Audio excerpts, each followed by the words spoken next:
You see, recently I've been seeing so many videos on social media about how to stop overthinking, how to cure its symptoms. I thought to myself, what perfect timing, because I found a way how to fix it, at least to a certain extent. So if you're somebody who struggles with overthinking and want a fast way how to stop doing it, I will show you a simple analogy that has helped me to reduce the majority of my overthinking within a pretty fast time. And I believe it will do the same for you. One thing I've been seeing very often lately is how people love making identities out of their problems. So in our scenario, accepting overthinking is part of their identity. I mean, no matter what social media platform you are or in what social dynamic you are, there's at least going to be this one person who says, oh, I'm just such an overthinker. I just overthink so much. Don't blame me. Don't get mad at me. It's like they're stuck in this trap of one time an overthinker, always an overthinker. And I have a quote that perfectly adds on to this, and it is, you spare yourself all the gratefulness you could possibly achieve because you believe your current state defines who you'll permanently be. I'm just gonna leave that one out there for you. Anyways, today's your lucky day because you are actually not fucked for the rest of your life. You see, you're not permanently tied to this overthinker identity or persona. It simply only lives as long as you give it air to breathe. And that's good news because this simple, fast, and easy to understand analogy will not only help you better figure out why you overthink in the first place, but also show the change that will happen to your life and the lives of other people. This analogy is going to be comprised out of a simplified version of a dam. Let's say you have a slope on which a river is flowing, right? It goes along the slope all the way down. And now all of a sudden, this society that finds this river wants to build a dam. So they build this dam. This is gonna be very simplified. It's just gonna be this wall. And what happens to the water? What happens to the flow? Well, it gets stopped. So instead of having this river flowing how it did before, the water is gonna start to pile up in front of this dam, right? And soon what was once a river is gonna become a reservoir, something like it, right? And a similar process happens in your mind when you start overthinking because you're not converting any of those thoughts into reality, right? So they're just building up one by the other, similar to this reservoir. And this is where it gets quite funny because the dam can only tolerate a specific amount of water in the reservoir. And once the volume becomes too much for the dam's walls to bear, well, water either gets let through a shaft to fall all the way down to the point of lower altitude or flows through some kind of tunnel underground to get to that same lower point of altitude, right? This is, like I mentioned, simplified. So if there's any hydroelectric engineer watching this video, please don't kill me. So you see the dam has ways how to drain this water so that the risk of overflow and therefore putting the infrastructure of the dam at critical risk is just simply non-existent.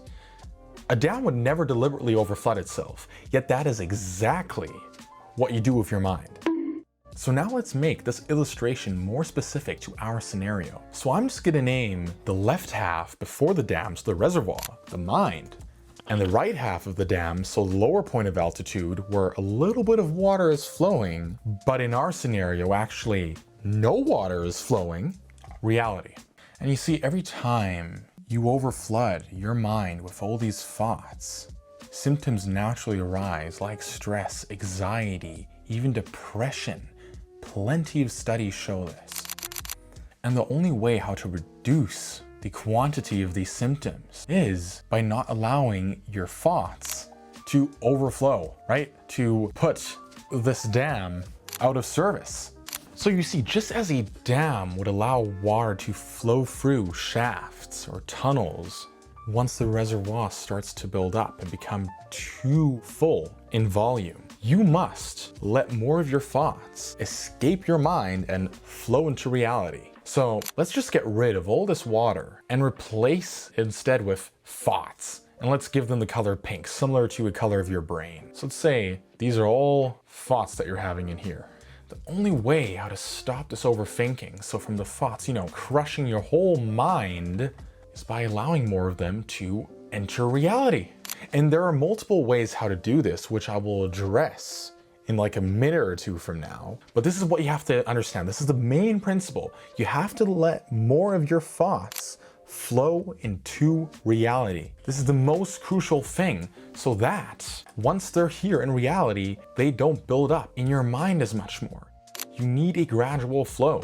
And you see, well, in a classical dam, energy would be generated somewhere in an area where the water is moving downwards towards a lower point of altitude. In our scenario of this analogy, see this as all of the tension, all this energy that just gets released throughout your body because the uncertainty that you once had is now eliminated, because the thought that once caused you to become anxious and stress all around is now marked as done and is no longer existent. And even if the outcome is not positive, believe me, just the relief of not having to deal with the thought anymore is often rewarding enough.